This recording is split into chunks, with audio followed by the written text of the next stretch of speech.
Right, Monza's going to be tough, but let's just get into it, I guess. Well, wait, hang on. What the yes, buddy?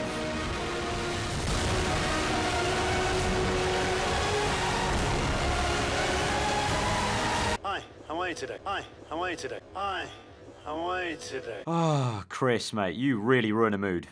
What's going on, guys? Aarava here, and welcome back to an episode of my F1 2017 career mode, episode number 53 today for the Italian Grand Prix in Season 3, and once again, thank our lucky stars, we've got a sponsor bonus injection of 750 points. I always love getting those sponsor bonuses. I wish they would come every other race, but of course that would defeat the purpose of it being a bonus, but they're always great to come because 750 points is a lot. You only get, maximum, you're looking at 275-ish, maybe 300 at a push, perhaps, for a full practice program worth of the programs done for an entire race weekend, and then maybe add on 100 or so for qualifying and the race. It's not too much, so the sponsor bonuses are quite a bit, and that's going to really help us towards perhaps getting another major upgrade on the car for the chassis side. Of course, we've already got the weight reduction there going on the go. That'll come at the Japanese Grand Prix, but we could also get the other major upgrade, which is the tyre wear, and that would be two majors on the go, ready coming in for the last, 4 rounds of the season, which would be such an aid to us, such a big aid, because I think pretty much those two majors may jump us to near equal with Red Bull or whoever the third best car is in that top pack for the chassis side of things, which I believe is going to be the way to go for us as a team, because we know the engine, yes, it's down on power, but it's not too bad with rich mix, and we saw at Spa last time, episode number 52, that in a straight line with slipstream, the car definitely is very slippery. So let's see how it goes here. Obviously Monza, the arena of speed, as it were, this is going to be the biggest test for straight line speed, and this may be the only place we really do struggle, having not done any engine upgrade. So we'll have to see how it goes, but we go through practice then nonetheless, get a bit of overtaking practice done on the McLaren Honda. The McLaren really showing the lack of upgrades. We're able to overtake it very easily in a straight line there, even before we get to the braking zone, but trying to maximize all the practice points we can. Of course, if you did miss the last episode, be sure to go check that one out before you see this one. But coming off the back of that Belgium Grand Prix, we're only 2 points off Sebastian Vettel, so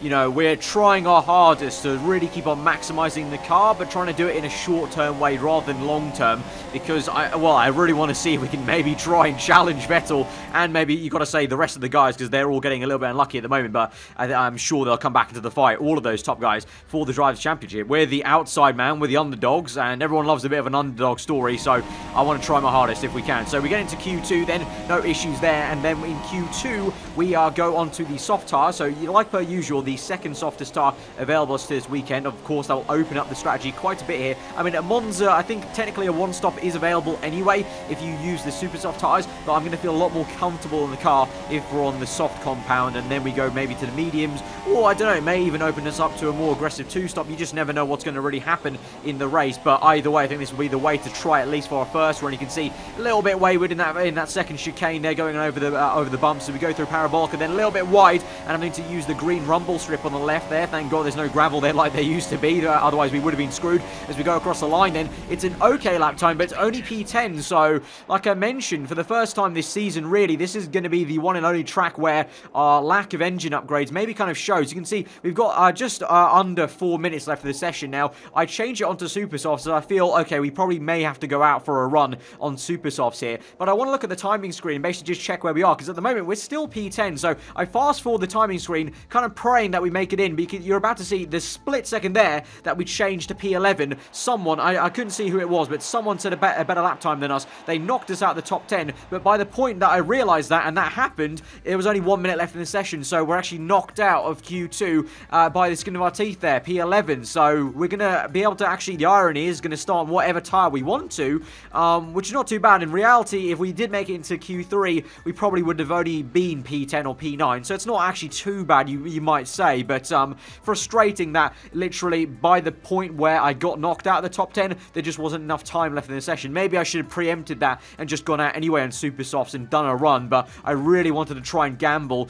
and make it into the top 10 on the soft tires. But now it doesn't matter, throw all that strategy out the window, we can start on whatever tire we want, and so we'll kind of see how it works out in terms of maybe the weather. I'm not too sure if there's going to be any rain, of course, in this race, which will really add into it, because I'm running quite low downforce. I believe I'm running 3.3, which is like the lowest I've ever run downforce on this game. I'm just really not comfortable with anything lower than that, and even 3.3 during practice, I was very nervous about doing that because I really like a stable car, especially on higher fuel. I just like consistency rather than the pure pace coming from the car. I'd rather just drive consistently rather than drive faster for 1 or 2 laps and be a little bit slower in some others. So 3.3 wings, so let's hope there's no rain to come, otherwise I may be quite screwed like we have been in the past in career mode at Italy when we've run lower wings and the rain's come. But from P11, I think we're looking good. Let's see with the slipstream. Let's go to the full grid and then we'll see what we can do on the strategy. Well then, after an exciting qualifying session yesterday, let's take a look at how the cars line up. Kimi Raikkonen's perfect lap yesterday sees him start from pole position, and Valtteri Bottas will line up alongside. Looking down the rest of the grid, we have Vettel, Hamilton, Daniel Ricciardo, and Verstappen, Massa, Stroll, Perez, and Esteban Ocon, a Renault, Hülkenberg, Romain Grosjean, and Magnussen, Kvyat, Sainz, Pascal Wehrlein, and Fernando Alonso. Ericsson and Stoffel van Dorn completes the grid. And now it's time to head down to the track. So it's all sunny here at Monza at the start of this race, and thankfully, looking at the indicator, it's going to be sunny the entire race, so that's really great news for us. Although our default strategy, our engineers want us to start on super softs and then go to a set of medium tyres, which was an interesting call, in my opinion. I really don't think that's the way to go about it. So you're going to see I ended up changing it around a little bit. Initially, I did think about maybe just flipping that and going to the mediums first, then going to super softs at the end. Then I thought about it a bit more tactically. Put on the soft tyres maybe earlier, get in some clean air, get in, make a pit stop at a stage where the other cars aren't making pit stops, and potentially we can find a pocket of clean air, because I believe the clean air is going to be the key thing for us to keep up pace with the top guys if they get held up in traffic this afternoon. But medium tyres start off with plenty of fuel on board in the car as per usual, and we'll see how many positions we can maybe gain in this opening lap as we go to 5 red lights then for the Italian Grand Prix. The race is underway, and it is a pretty poor start for us, as it would be on the set of medium tyres compared to everyone else on super softs. The grip just isn't there, and the biting point to the tarmac just isn't there compared to the rubber they've got. But we're going to switch it to the inside. Initially looked like I was going to go to the outside then, but a bit of a dummy on 5 cars there around the outside for turn 2, and we're up into 8th place there. So we lost 2 places to our teammate and the Haas of Grosjean, I think that was initially. Then we just baited and switched them, and then also went down the inside of one of the Williams cars, and I think that was a force injury on the left hand side. And so up into P8 now, chasing down the 2 Red Bulls who look to be chased after Felipe Massa. Yeah, Massa trying to go down the inside. He is going down the inside of Max Verstappen. Of course, Massa and Verstappen very familiar with each other. They've had a few choice words for each other in real life F1 seasons gone by, and Massa still fighting the Dutchman down the inside of the second Lesmo, and we're going to try and catch a slipstream if we can of either of them. Double toe this will be down the straight towards Ascari here. You got Lance Stroll right behind us as well. And are we going to make this 3 wide? I think we are, as we've got a really good overspeed into the inside of the corner. Verstappen though hangs it around the outside. We've made contact though, have to lift off in the middle of that complex. We just about hang on to the neck of that Renault car, and we keep it in P7. I think Massa lost out big time there, as he was right on the outside, and that corner's tricky enough even trying to go 2 wide into that corner, let alone 3. And behind us, look at that, we just missed it. It went off our camera. The 2 Williams cars and the Haas and the Force India were 4 wide going to Parabolica. So it is all kicking off here, and it's only just getting to the end of lap 1, remember. So this is crazy. I think there's a 6-way battle behind us, although we've got more important things to worry about because we're in the tow of Max Verstappen. We'll send it down the inside. Rich mix flowing, and we're going to tap left front tyre to rear front tyre, do the switchback move on Verstappen. He's gone deep into the second part of that chicane on the exit. Plant the power, go up the gears and up the curve. We're going to get up into P6. This will be surely and very easily then, as we've got a much better straight line speed advantage on the exit of that second corner. The switchback just works so well here. The best at Monza, really. If you just line up the car, straighten it up so much faster than your opponent there, especially into that corner. We've seen how many times Daniel Ricciardo has done that in previous years,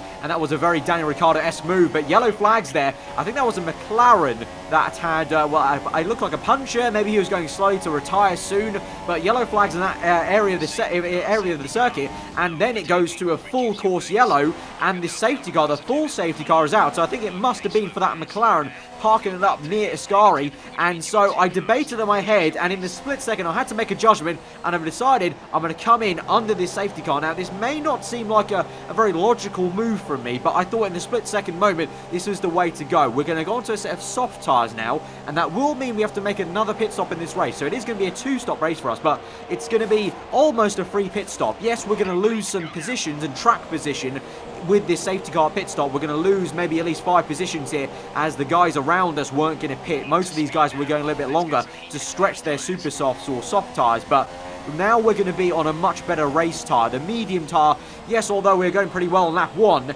you could see the gap after Verstappen was quite big, and the soft tyre is going to be a much better tyre to catch up to people later in this race. So although we have to do some overtaking now, as we're at the back of Danke Fiat and obviously the safety car train, and you've got those 2 Williams cars, my teammate, the Force India there, to try and all repass before we even get back to Verstappen, it's going to mean we're a bit easier, in a much easier position to then attack further past Verstappen. So here we go at the restart then, already overtaking the Toro Rosso car, going on the right hand side of Fernando Alonso with blue flags there. Van Dorn and Stroll go side by side. We go to the inside of both those cars, just about squeezed through there. There was a very small gap to make it through, but we've made it work, and Van Dorn actually is for position. Alonso was a blue flag car, Van Dorn was legitimately fighting Lance Stroll there, so that was an overtake we had to actually get done, and we got it done pretty damn quickly. So up into P10 then, and Nico Hulkenberg now, our teammate, going to the inside of Sergio Perez, is going to be very close into Parabolica there, and Hulkenberg is just about going to pull that off. He's also going to make a double overtake. Look at the lad go. Awesome stuff there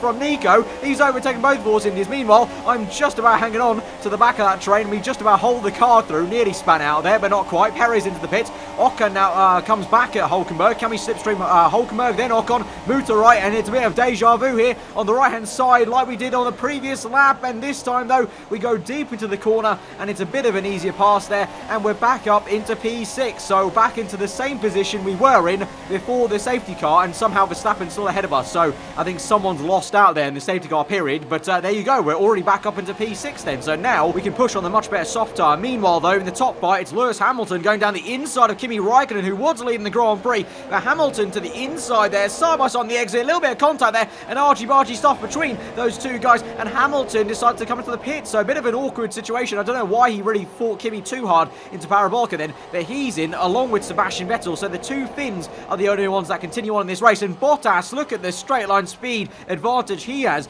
in that Mercedes car down the inside of Kimi. Kimi though, to be fair to him, puts up a real good fight there and keeps P1 for now. Bottas on soft tyres and Kimi on super soft, so Bottas I think was the one that qualified on soft tyres in Q2, so I think he was the only guy in the top flight on those harder tyres technically, obviously the soft compound compared to the super softs, and he tries to once again overtake Kimi Raikkonen to the inside of Scari, and again the Iceman keeping his cool and just keeps it through in first place, keeping the elbows out. But because they fought so much that entire lap, you can see this is us, and on the mini-map those dots are just them up the road. We can actually see them go through a Parabolica, so we've caught up massively. You would have seen Verstappen's not ahead of us anymore. He came to the pits at the same time as Hamilton and Vettel, so we're in P3 at the moment. It will turn into P1 actually here, because now Raikkonen and well, P2 as Raikkonen's in, at least Bottas is staying out for now, but it will turn into P1 eventually, because Bottas will come in a little bit earlier than us, I feel like, because obviously we've not gone from the start of this Grand Prix on this set of tyres. Bottas has. He's been on those set of tyres since lap 11, of course under the safety car for 2-3 of them, but still it's going to be a little bit more worn out for him than it is for us. But meanwhile, as we go through into sector 1, Kimi is just coming out of the pit lane now, and he's come out nearly 4 abreast there with those two cars. Vettel is ahead of him now, and he's almost got overtaken by Hamilton then. A huge gaggle of cars. The Sauber, the Haas, McLaren, both McLarens indeed, and Verstappen also in the mix there, but Raikkonen just ahead of Lewis Hamilton. But somehow, I don't know quite how, I think that's how much time actually Raikkonen lost to fighting off Bottas, because he's now 3 positions behind Vettel, because it's the Sauber, Haas and McLaren that separate Vettel to Raikkonen on the road. So just showing visually and very, very clearly how much time Raikkonen and Bottas did lose there, and that's how much time we gained on them. So we're looking pretty damn good perhaps to be fighting Kimi and Bottas if they've lost that much time. I don't know about Vettel. Remember, Vettel's really the only one I actually care about in this race, to be honest, in terms of points, but obviously all of these guys are important, because if Raikkonen, Bottas and Hamilton are fighting Vettel, taking points off him, him, that's great for us. Pretty much like in real life, you know, if Red Bull are taking points off Mercedes, Ferrari can, you know, gain an advantage. It's the same thing for us. You know, we can gain advantages if these guys are going well, and so far they're trying their best. Raikkonen and Hamilton go side by side through Parabolica, and this is a little bit frustrating to watch because ideally Hamilton and Raikkonen need to be working together as a pair almost to kind of slipstream off one another and, you know, get up the order and try and chase back after Vettel as they go either side of that McLaren Honda there to go 3 wide down that straight. And meanwhile though, the panning shot shows there is Bottas going through turn 2. He's already ahead of it. He's well ahead of those two. So like I said, these two should be working together really, but instead they're going side by side through the first few turns and still fighting hard as you may expect. Obviously they're going to fight as hard as ever, and I don't think the word teamwork comes into their vocabulary really when it's a different coloured car. And it's at the moment still Hamilton behind Raikkonen then, but it's Bottas ahead of both of them and Vettel ahead of Bottas. So somehow Vettel's really turned this around and he's into the lead of this Grand Prix, although maybe not for too long. He gets held up by a Sauber car there, and so that's bad stuff. Technically the kind of junior team almost, as we know how much of an affiliation Sauber and Ferrari have these days in real life F1, and now Bottas may try and take the lead of the Grand Prix, so the Sauber car may just screw over Vettel. Bottas to the inside of Parabolica, Vettel trying to hang it to the outside. There's been some contact there and Bottas effectively shoves Vettel a little bit towards the rumble strip, but now Vettel will actually be the one with the advantage. He's got the slipstream now of Valtteri, so can he actually come back at the fin? Let's see. Oh, a bit of blocking there from the Sauber. That's very bad to see. Ferrari will be fuming at the Sauber guys. He's already been blocked off once at Ascari, and again through the first few turns. Marcus Ericsson there doing Valtteri Bottas a huge favour. Meanwhile, we move back to this fight now. Hamilton looks like he's got past Kimi now, and he's chasing after the Sauber. I think this is Ericsson actually a few laps later, and so he's going to try and overtake him to the inside of Ascari there, and he's got well and truly past Raikkonen, but there's contact! Oh my god! What on earth is this Sauber doing? What on earth is this Sauber? I think that's Marcus Ericsson again. What on earth is he doing this race? That is appalling stuff from Marcus. That is very appalling stuff, as now Bottas gets up into second place. That's Danica Fiat, who was going long with me in this race. Remember, we're still on soft tyres, going long on that same set of soft since the safety car on lap 17, 10 laps to go. As soon as I saw Bottas get up into second, into that fresh air, I thought that's the time to come in now, because now Bottas is going to be on it like a car bonnet. It's time to come in now, strap on a set of super softs, and now this is the time we push. But we've just been going as long as we can because I wanted to stretch it so I could go onto a set of super softs and then really hammer this Renault home and see how far up the order we can go. Of course, now we know with Hamilton seemingly way down the order, at least I don't know if he's actually fully out of the Grand Prix, but he's at least going to be down the order. We're going to be in minimum a P4 position because it will be Bottas, Raikkonen and Vettel still in this race in the fight for the top 3. I think we're well and truly ahead of Max Verstappen, so I think we'll be in P4 minimum here as we actually come out side by side with Raikkonen, I think that is, as Bottas and Vettel have already gone through turn 1 and turns 2. I actually go wide on purpose a little bit, let Raikkonen through because this is the master plan that I'm going to try here. I know now I'm P4, Raikkonen is P3, Vettel P2, Bottas P1. I do not have the pace, the raw pace, to catch Vettel on my own, even if I am on super softs with rich mix versus medium tyres. But Kimi might have a chance here, and as we go across the line, you may see this plan starting to kind of work because Raikkonen is setting fastest laps of the Grand Prix, and you can see now clearly down the main straight on lap 20, 7 laps to go with rich mix and DRS. I'm still keeping on the back of Raikkonen here. You're actually closing up through the first few turns, and if Raikkonen's setting fastest laps of the Grand Prix, he's got to be catching Vettel up ahead in second. And I don't think Vettel is going amazingly fast at the moment, as Max Verstappen has got an issue and is out of this race. And more bad luck for the entire Red Bull Racing team in this Season 3 of Career Mode. So this is why I let Raikkonen through on purpose a little bit, to try and basically use him as a tactical mule, basically, to pull me through. On lap 21, though, it kind of doesn't work out as I wanted to, because I actually rapidly catch up to him, just like we did at Spa on Vettel. This Renault is actually a rocket ship in a straight line if you get in some slipstream with rich mix, and so we actually overtake Raikkonen. And so on lap 21, I have an opportunity to maybe see what my raw pace is like versus Vettel's. He's up the road on the mini-app there, you can see. Unfortunately, though, this is where the plan starts to crumble a little, because as we get to lap 22, then we've got a back mark here of Ericsson, surprise for the third time this race, going to screw someone over a little bit. He just puts me off a tad. You can see going a little bit deep into Ascari, and that loses us some time. And Raikkonen does get held up a tad, but Raikkonen is able to hold on to the back of us. Of course he will do. He's in a Ferrari and we're in a Renault, but I just don't have that pace to actually catch Vettel, and so that's why I was kind of in two minds of catching Kimi there. I didn't actually want to overtake him on lap 21 because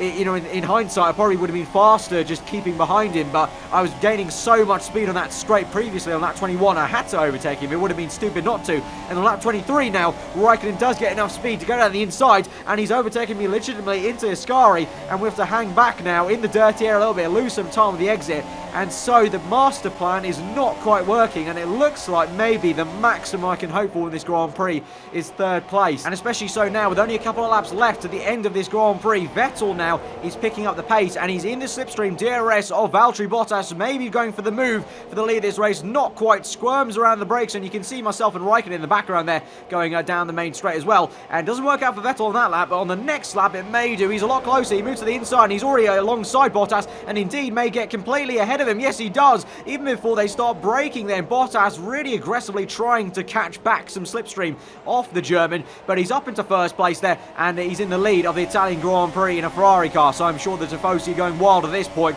to have their man up in first place. Raikkonen, meanwhile, third place. We're slipstreaming him and trying to see if we can just get back on the podium, basically, because unfortunately, with Vettel picking up pace, even if I had stayed behind Raikkonen, I don't think Raikkonen even had the pace to catch up to Vettel and Bottas, unfortunately, so it's, you know, one of those things. I mean, we have to think about our situation. You know, I can't be too disheartened about fighting for P3 at Monza in a Renault car. And here we go on the last lap of the Grand Prix. Huge little lunge at the inside. Brake early, though. We're going to switch back move on Raikkonen. This is going to work an absolute treat. Textbook move here. Get the power down early. Straighten out the car. Build up the revs. Rich mix round the outside on the left. And it's up into third place, and that is a third place booked in for the Italian Grand Prix. I don't think Raikkonen will have anything to answer for it on the next few straights. We do have enough rich mix for us, and I'm confident I can defend even if we need to. But for us, it's also tinged with a little bit of annoyance because Bottas is only in second, and Vettel looks very likely to keep this first place unless, I don't know, let's see if Bottas is going to make a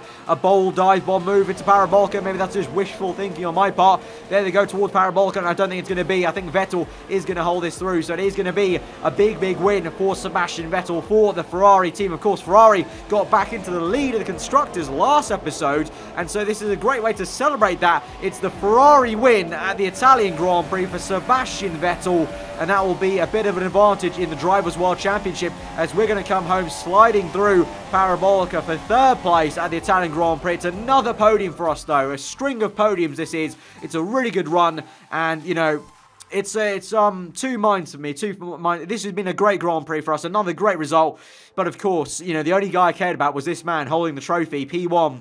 Sebastian Vettel won the race. He's going to extend the points lead from 2 points now to, I think it will be nearly 12. I think that it will be, if my calculations are correct, because 25 points, I'll get 15, obviously, so 10 points there. It will be a 12-point difference, so I needed Bottas to finish ahead. I really did, and he just couldn't do the job for me, unfortunately, today. So we stay put. The order in the championship actually stays put down to P6. Massa, the only guy who climbs up ahead of Sergio Perez there, but you can see that points gap is indeed 12 points, and then 22 Bottas in third place, so he's 10 points back. So you can see at the moment it's a fight between me and Vettel, but you know, if the likes of Raikkonen and Hamilton say start winning races, that's gonna, you know, take points off Vettel, and that's gonna close things up for everyone. So that's gonna make things very spicy, and that's what I'm hoping and praying happens, and what I need to happen basically if I'm to fight these guys to the very end of the season. Of course, the upgrades will come at Japan, USA, perhaps around then, but when we do this major upgrade for the tyre wear,